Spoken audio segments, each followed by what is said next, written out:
두산 천안 나이스. 안녕하세요, 주식consul 유튜버입니다. 네, 반갑습니다. 자, 두산 인프라코를 보도록 하겠습니다. 자, 잘 됐습니다. 그 법원 소송 관련된 리스크 때문에 좀 걱정을 좀 있었는데, 그래도 좀 좋은 결과를 나타내 줬네요. 자, 두산 인프라코 중국 법인 소송에 대법 파기환송이다, 이런 어떤 부분이 나왔습니다. 자, 두산 인프라코의 중국 법인 두산 인프라코 DICC 주식 매매 대금을 둘러싼 소송이 있었죠. 그렇게 해서 대법원이 원심 판결을 파기환송했다. 법원이 사실상 두산중공업에 손을 들어주었습니다. 그렇게 해서 뭐 미래에셋, IMM, 하나 재무적인 투자자가 두산 인프라코로 소송을 냈지만 원심을 파기하고 사건을 그 서울고법으로 이렇게 돌려보내면서, 자, 대법원에서 두산 인프라코의 투자 소개서 작성 등에 대한 자료를 제대로 제공하지 않는 등 원고에 대한 협조 의무를 위반했다는 원신의 판단은 타당하다 하면서도, 피고는 두산 인프라코의 원고의 자료 제공 요청에 응하지 않았다는 사정만으로 신의 선실의 그런 어떤 반해서 조건 성취를 방해하기 보기 어렵다. 그러니까 사실상의 두산의 손을 들어준 겁니다, 보면. 아니, 그러니까 뭐 그거 엉뚱한 얘기로 그렇게 결국에는 뭐 이렇게 소송 신의 성실을 뭐 반하긴 뭐 반해, 안 그렇습니까? 우리 똑똑한 우리 판사님의 판결에 존중의 마음을 전하면서, 초대 가수는 나중에 나중에 주가 아주 크게 상승하면 그때 한번 좀 부르도록 하겠고, 결국에는 두산 인프라코의 중국 법인의 이렇게 이 그 부분, 이게 참 소송이 오래 진행되었어요. 정말 또땅했었던 그런 부분이 있는데, 14일 소송에서 대법원이 원심 판결을 파기환송했다. 그렇게 해서 두산 인프라코는 2011년 DICC를 설립하면서 20% 지분에 해당하는 3,800억 원 IMM 미래에셋 자산운용, 이렇게 해서 상장이 이루어지지 않으면 투자자들은 두산 인프라코 지분의 일부까지 팔 수 있다라는 계약을 했죠, 보면. 그렇게 해서, 자, 보면 결국에는 승소, 대법원이 이렇게 판결만 남은 상황이다. 그렇게 해서 최종 패소했다면 8천억 원 지급해야 했다. 이거 힘들었죠, 보면. 근데 결국에는 두산이 이겼습니다, 보면. 야, 이겼다. 야, 진짜 많이 그 힘들었는데, 요런 어떤 부분이 이겨서 정말 다행입니다, 보면. 그렇게 해서 시세에 대한 부분, 뭐 점차적으로 좀 시장에서 좀 반영될 수 있는 그런 어떤 부분이 되겠죠. 그런 부분. 아이고, 저기, 야, 좋았죠. 좋았죠. 야, 좋았죠. 예, 그럼 좋았죠. 아유, 그러니까 뭐 좀 그전에가 돌아오면서 최근에 좀 두산 그룹에 있어서, 그러니까 좀 좋은 재료가 팍팍팍 잘 나오고 있어, 보면. 좋은 재료가 팍팍팍 잘 나와서 다행입니다, 보면. 안 그렇습니까? 그런 어떤 부분이 되겠고. 아이, 죄책감이, 나 밥 먹다가 소식 들었는데 너무 좋아. 그럼요. 너무 좋습니다. 이런 어떤 부분이 결국에는 나타나 주면서, 뭐, 외국인과 기관들이 앞으로 순매수를 좀 많이 해주면 좋지, 보면. 안 그렇습니까? 그런 어떤 부분으로, 순매수가 좀 나타나 준다면, 좀 금상첨화의 어떤 모습대로 좀, 좋게 나오지 않을까, 뭐, 이렇게 좀 말씀을 드리도록 하겠습니다, 보면. 그렇게 해서 결국에는 승리하면서 우리의 어떤 승리가 되었다, 뭐 그렇게 좀 설명드리도록 하겠습니다, 보면.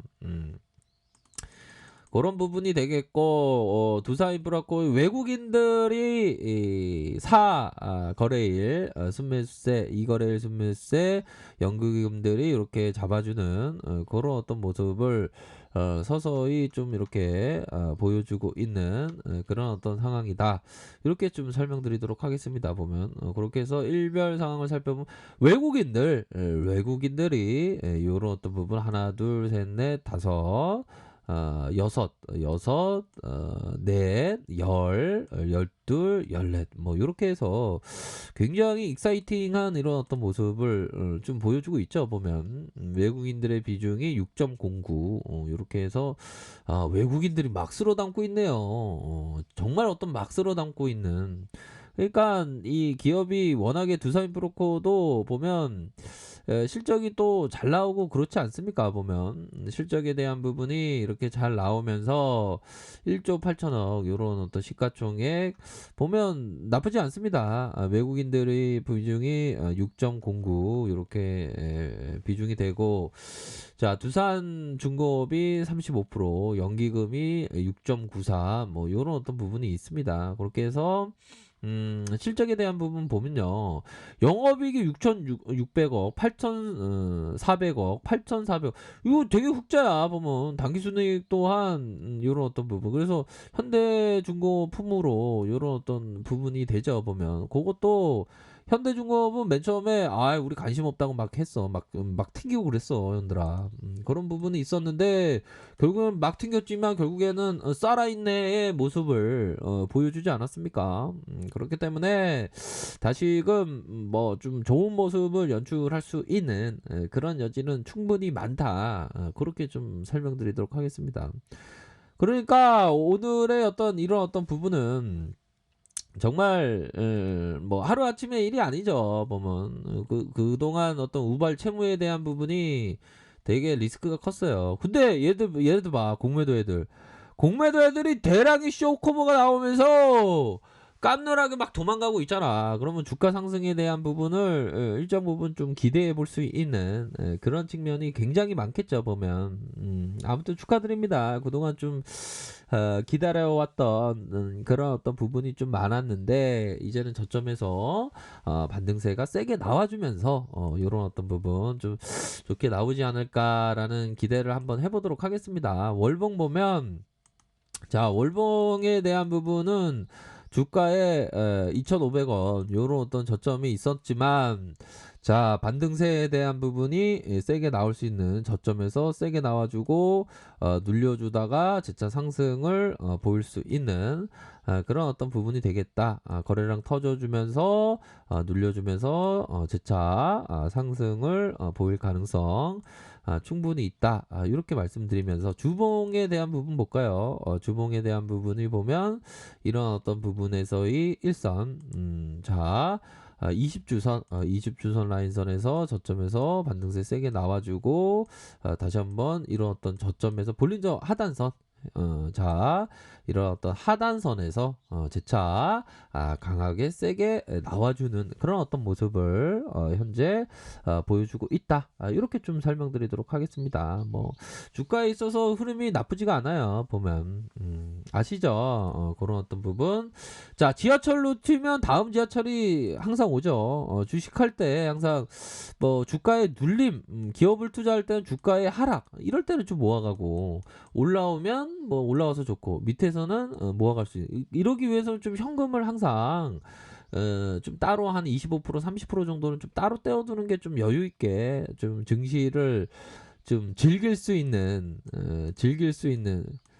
그런 부분이 됩니다. 이게 여유적인 어떤 현금을 따로 안 떼어 놓으면 좀 마음이 막 조급해지고 막 하거든요. 보면 그렇기 때문에 조급한 마음을 좀 뒤로 하고 이런 부분이 좀 중요하다. 이렇게 좀 설명드리도록 하겠습니다. 그래서 주봉 상황에서 주봉에서 볼린저 밴드 이렇게 눌려준 상황에서 재차 상승에 대한 부분이 거래량이 터져주면서 앞으로 치고 나갈 수 있는 그런 어떤 여건은 뭐 충분히 있지 않나라는 생각을 말씀드리도록 할게요. 일봉 상황에서도 뭐 호재와 함께 저점에서 호재와 함께 저점에서 다시 세게 나와주는 그런 어떤 모습이 좀 나와줄 수 있겠다. 뭐 저항선에 대한 부분 한번 볼까요? 저항선에 대한 부분은 뭐 이런 어떤 저항선이 되겠죠. 이런 어떤 저항선과 다시 한번 저항선과 저항선 뭐 이런 어떤 부분 지켜줘야서는 뭐 요런 선 뭐 이렇게 좀 보시면 될 것 같습니다. 아무튼 축하드립니다. 이런 어떤 부분이 재료가 나와서 이제는 좀 반등세가 좀 세게 나와 주기를 한번 기대해 보도록 하죠. 그렇게 말씀드리도록 할게요. 자, 아랫카페에서 전보라 기다시고요. 좋아요, 구독하기, 알람 설정까지 하셨던 모든 분들 감사합니다. 사랑합니다. 축복합니다. 네, 고맙습니다.